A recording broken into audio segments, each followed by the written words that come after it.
With Kingdom Hearts Missing Link finally set to release sometime this year, it'll be pretty exciting to once again dive into some deep Kingdom Hearts lore. And for some reason, the themes and lore that are behind these mobile games hit a bit differently in the sense that some of the darkest and most nuanced moments in the Kingdom Hearts lore came from the mobile games. We see this specifically in Union Cross with the Union leaders and Dark Road with Xehanort. So from what we've gathered so far from the trailers and interviews on Missing Link, we're about to dive into a new chapter for a darker, nuanced story. But what would this mean for the conundrum of some notable Kingdom Hearts lore moments and character developments being trapped within these mobile games?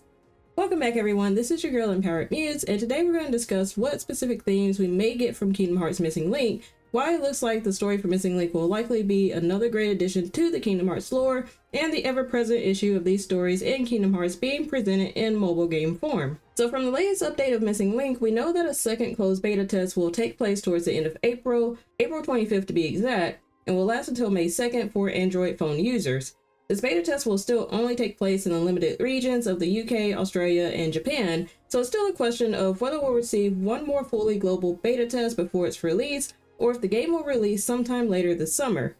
But knowing that Missing Link will likely release sometime this year, there seems to be a pretty split reaction for us getting a new Kingdom Hearts mobile release. Of course, you have fans like myself super excited to dive into some new Kingdom Hearts lore, especially lore that pertains to just how this world and concept of Kingdom Hearts was formed. But there are some fans who understandably are sick and tired of having to go back and forth between the console games and the mobile games to understand the story. But before we dive into that whole issue, because it is a whole thing in itself, we actually got some hints as to what some of the major themes for Missing Link will be.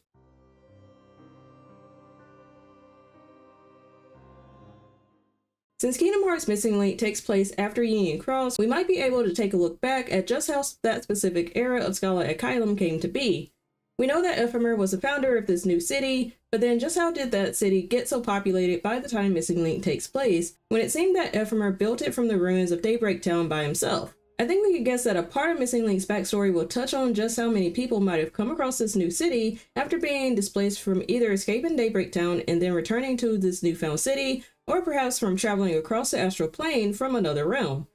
And the biggest hint we have that points to the theme of displacement for Missing Link is that someone possibly referred to player as a drifter. So there's already this understanding that there are Keyblade wielders who happen to come upon Scarlet Asylum from being displaced from another world or realm, and while being a drifter in itself may not necessarily automatically mean that person is displaced from their home, the context of the trailer does seem to give that connotation. That drifters are those Keyblade wielders who may have been displaced from their original homes for whatever reason. Whether they escaped the crumbling Daybreak Town only to return to this new city, or came from an entirely different place. Now of course this isn't our first experience seeing a character displaced from their original home, as that was the whole setup for the very first Kingdom Hearts game, when Sora, Riku, and Kairi were displaced from the Destiny Islands because it fell to darkness. We got to see just how the Destiny Trio had to cope with being displaced from their island throughout the game until it was restored to the Realm of Light. So we're seeing once again how Keyblade wielders of the past likely had to deal with a similar type of displacement in Missing Link.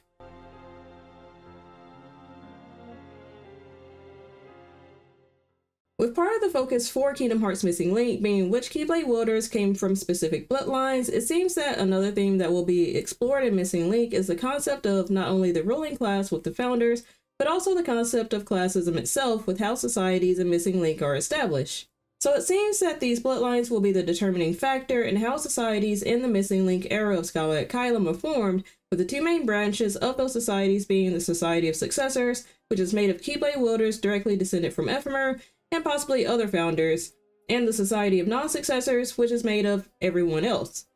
Right away it seems like the dynamics between these societies may touch on some sort of class system based on one's bloodline, which could likely end up introducing themes of classism through a lineage-bonded society. And so it'll be interesting to see just what privileges those belonging to the Society of Successors have over the Society of Non-Successors. Are those within the Society of Successors already predetermined to become the next generation of the ruling class for Scarlet Asylum, or will they have the ability to influence decision makers for Scala more than the general population of non-successors? I don't really know if the story of Missing Link will set up a big class divide within its story, but I do think we're already seeing that these different societies are competing for these character pieces in various worlds. So perhaps classism will show up more through these character pieces that have to be collected throughout the game. It might be something as simple as a society of successors tend to collect or have the more rare or powerful character pieces and can therefore access more precious memories of certain worlds compared to those character pieces collected by the general population of non-successors. I think I'll also be curious to see if the society of non-successors is actually further divided by class, perhaps by proximity to certain bloodlines while not being direct descendants of them. Basically, because this era of Scala et Caelum has an established system, could that system trickle down even further and create even more branches of societies and even more classes through purely perceived proximity to Ephemer or some of the other founders? And if so, will that system bring more conflict over collecting these character pieces?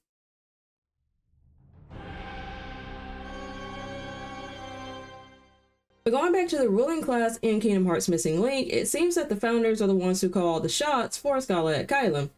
However, as with any story or time in history dealing with power and a potential power vacuum, there's also a great risk for those in power to become easily corrupted. As we see from the Missing Link teaser trailer, the founders seem to be very much the key decision makers and governing body when it comes to accepting newcomers to Scala et Caelum, as well as how Keyblade wielders travel along the astral plane. In fact, I wouldn't be surprised at all if we do see the founders are the ones who not only granted access to the astral plane, but also maintained it over time. There seems to be this understanding that those members of Scala et Caelum need to inform the founders of certain actions taken when it comes to the astral plane. Not to mention that the founders also seem to be the enforcement branch of Scala et Caelum, as we see in the snippet of the teaser trailer that talks about turning someone over to the founders if they're uncooperative. So this is already setting up the founders to have quite a bit of power over citizens in Scala et Caelum. And if the founders do end up having any say with the distribution of the character pieces or just who can access the astral plane, then this could lead to a very real possibility that someone within the founders could become more corrupt and strive to get even more power. So even though ideally a governing body doesn't automatically result in corruption, there does seem to be this significant shift that occurred sometime between this lost era of Missing Link and the Kingdom Hearts universe in the present day, where things have become a lot more spread out and individualized compared to what we see in Missing Link Scala et Caelum. This could indicate that someone or maybe multiple Keyblade wielders within the founders became corrupt with power and had to be indicted or overthrown by the people of that time, leading to some form of dissolution of not only this era of Scala et Caelum, but the overall concept of a governing body for Keyblade wielders. However, I do think a key part of how the founders could end up being a corrupted governing body involves both the astral plane and the collection of these character pieces. Perhaps the founders controlled access to the astral plane for their own gain, or maybe the founders kept the most rare or significant character pieces in order to retain the most significant memories of other worlds and hide away that valuable information from the general population of Scala et Caelum. Like their own propaganda. So it's not out of the realm of possibility that darkness could exist in Scala et Caelum in the form of corruption among the founders.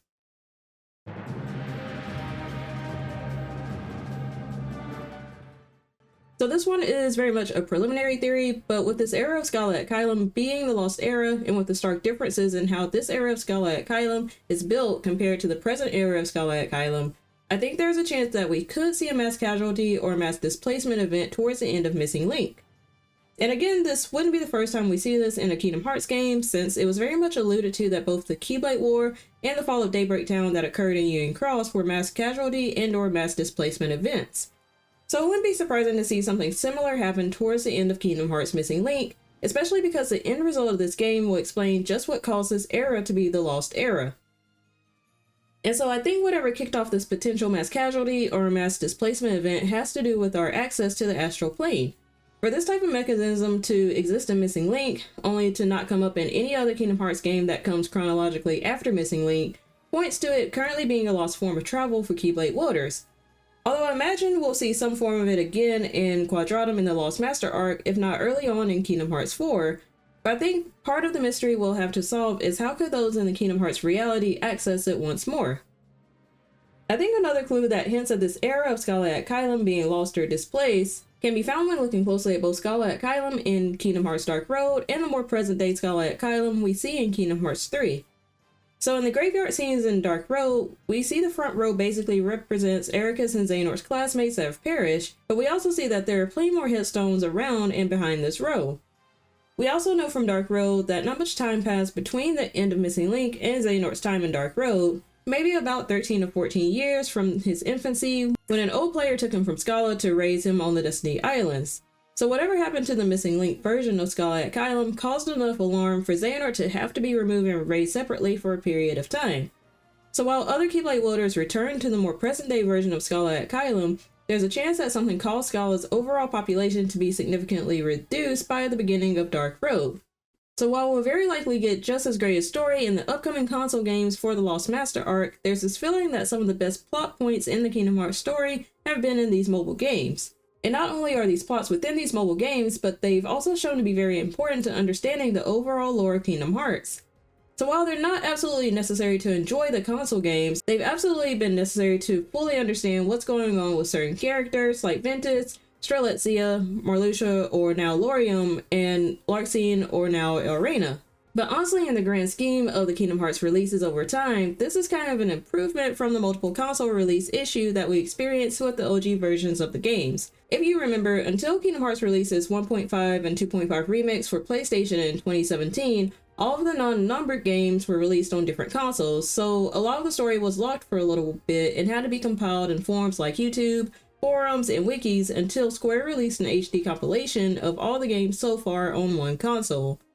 And while there's still a valid sense of frustration over some important Kingdom Hearts lore being placed on a mobile phone game, I think that there's still a chance that both the Union Cross and Dark Road and the Missing Link stories can be compiled and imported to a console, or at least PC, released down the line. Not to mention that gacha mobile phone games tend to be a pretty big market in Japan, so it's not really surprising that some of the Kingdom Hearts games will be released on a mobile device as the series goes on. But for now, I guess the main solution for this lore behind mobile phone conundrum will be to continue to follow the mobile game stories via YouTube, thanks to those creators who have taken the time and energy to upload and explain the lore of these mobile games. So with Missing Link coming to us soon, I'm very excited to see just which themes we can explore throughout the game, and just how its story will tie into the Lost Master arc. But I want to hear from you, so let me know what you think about Missing Link's possible themes and lore in the comments below. If you want to explore some more Kingdom Hearts theories, I'll be linking another Kingdom Hearts theory video here in the end screen. And as always, be sure to hit the like button and subscribe to this channel if you enjoyed this video and want to watch more Kingdom Hearts content. And if there's anyone who may have questions about what to expect for the upcoming Kingdom Hearts games, be sure to share this video. Thanks for watching, and I'll catch you next time.